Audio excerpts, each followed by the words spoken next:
Today on Outside the Box Reviews, we are taking a look at the NECA Prometheus Series 1. And this is the engineer in his flight suit, better known as the Space Jockey. This was the figure when this line came out that I was so excited to get my hands on, the one I had to have. And it makes complete sense, because even if you didn't like Prometheus, even though I did, this is the iconic bit. This is the carryover from Alien.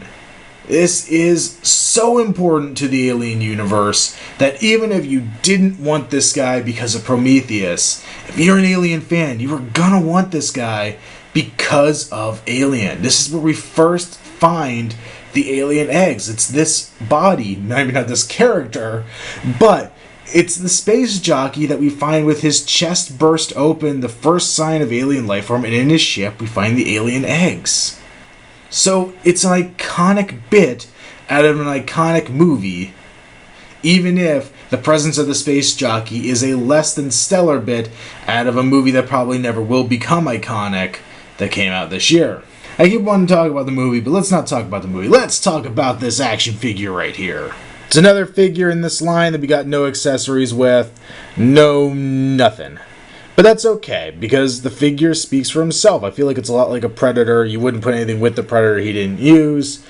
What the heck does he use as a space jockey? Yeah, the chair would be nice, but that's a huge set. And I'm going to guess if that ever gets released, it'll be a Comic-Con exclusive or something. It'll probably be. I wouldn't put it out of the ballpark if you were going to get a correctly scaled one. $100, maybe more. I would honestly think that would be what you're looking at to get an accurate chair like that. Mass-produced, at least. I think if you wanted to do a custom, you could probably do it cheaper, just on your own sculpting materials or whatever, but to have a mass-produced one, maybe with some articulation or something, you're going to pay a lot. I know if it does happen, it's not going to be cheap. But we have a pretty cool design here. We have the head, very elephant-looking. I mean, granted, you don't see a lot of the space jockey in Alien, so I never really had a chance to appreciate how Giger-esque the design was. Obviously, Giger would have been a part of this design process, but this looks very much like the Alien Warrior. So the connection there is very evident. I like that he has the tubes coming up here to his helmet. They're soft rubber, so they can move. One goes to each side of his backpack back here. The backpack looks pretty cool, too. There's a lot of tubes coming off of it. A lot of sculpting detail, just like on the pressure suit version. He's got his big black eyes, all this detail over the head. It's not completely symmetrical, which is kind of cool. He's got the little tube, proboscis, whatever you want to call it, come down the front. Kind of the vague hint of a mouth. Now this tube goes down into the front of his armor here, but you can kind of pull it out. It's not the longest thing in the world, so it does have an end. Now I assume that this was some sort of breathing apparatus like you'd have on a real flight suit, so I assume it would have really been connected to something down here. But it makes sense that NECA designed it this way, and you're never really going to get it out of there unless you're doing something funky like I just did where I kind of forced it out. It's going to look okay. This whole front section is a soft rubber so that you can move this around without having to worry about hurting anything, which is a nice touch. Underneath is hard sculpted, all kinds of detail. Same with the arms. A lot of detail on the arms, a lot of great detail. Now, the plus side of this over the pressure suit version is there's nothing to be passive. It's a suit. It's going to be passive no matter what, so it also has that same look, but this has a great menacing look to it. There's plenty of sculpted detail on the legs as well. And then his boots, which are pretty tough looking. He just has a very chunky, very satisfying look to it. It's a very sleek looking design, but also very blocky and just kind of cool in that respect. I don't really know how else to describe it, but it's a very well done figure. One thing I don't think comes off as well is because of the shading they've done on some of this, there's an uneven texture between the rest of the body. There's a sheen, even here in the rubberized chest, that didn't quite make it over onto his diaper. His diaper doesn't have nearly as much detail in the paint. Even turn around, it looks very dull and flat compared to everything else. So one misstep there.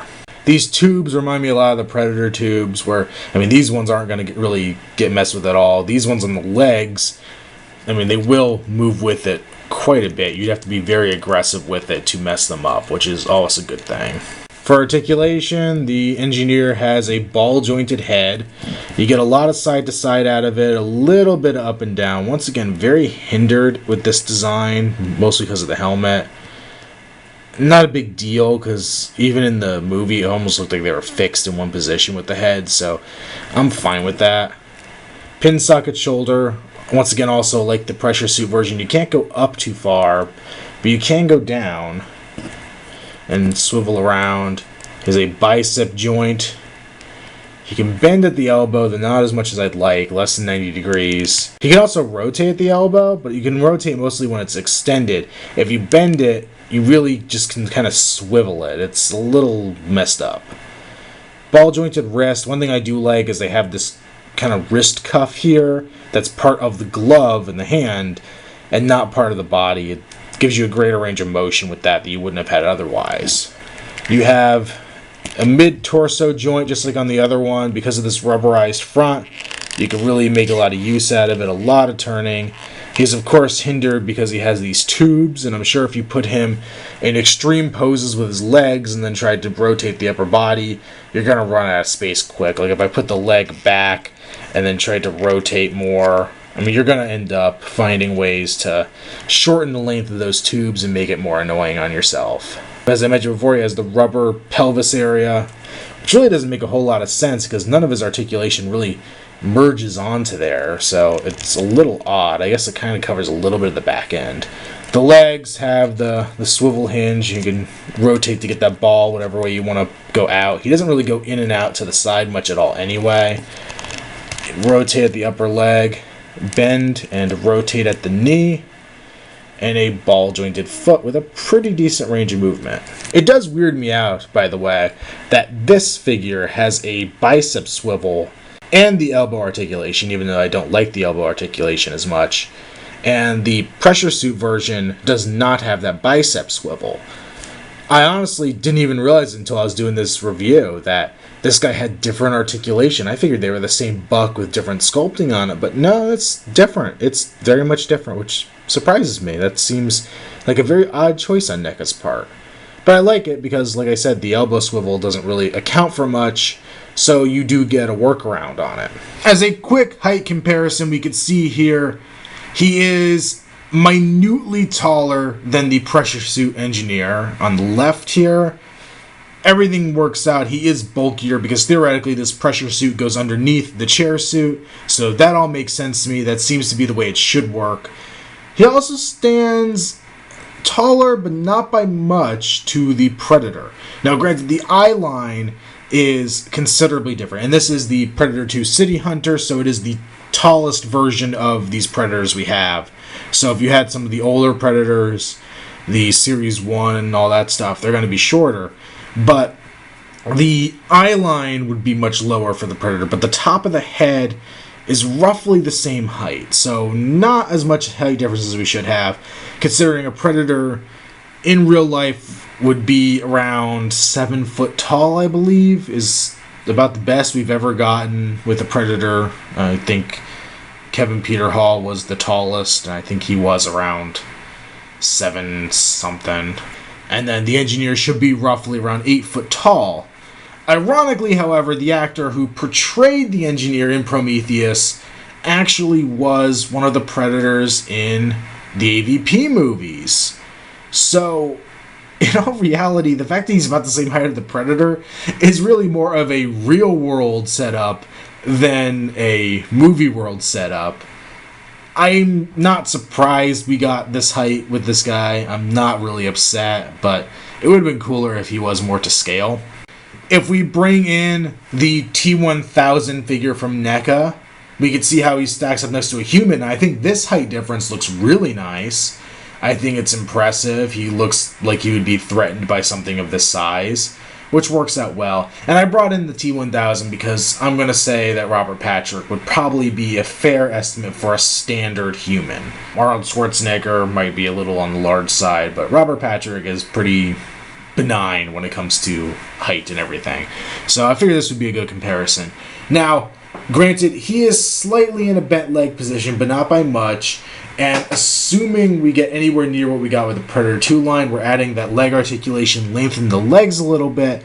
Having leg articulation on these new figures potentially could make them a little taller. So maybe instead of going up to the shoulder, we'll go up to about the neck.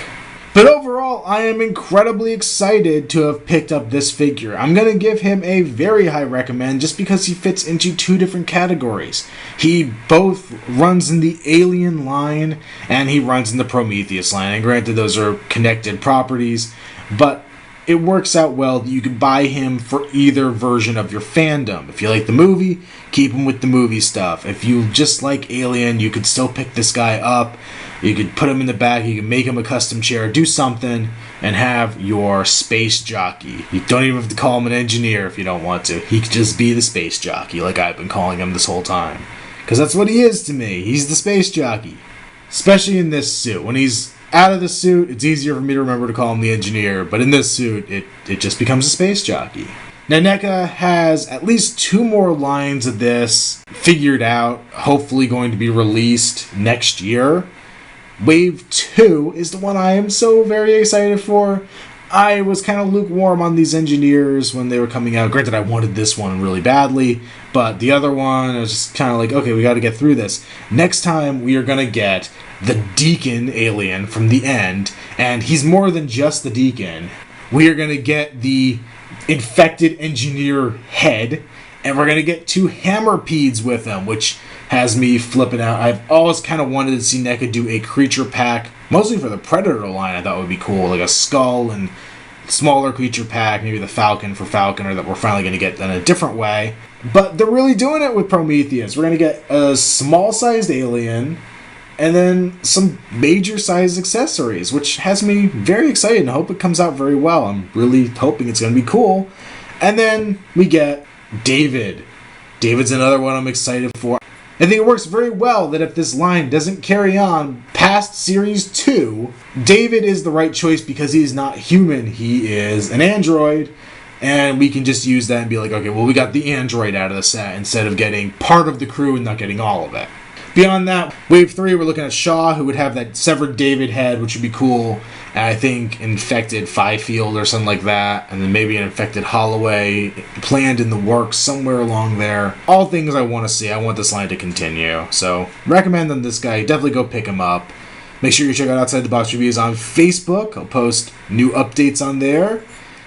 And until next time, there's been another Outside the Box review, and Prometheus has landed.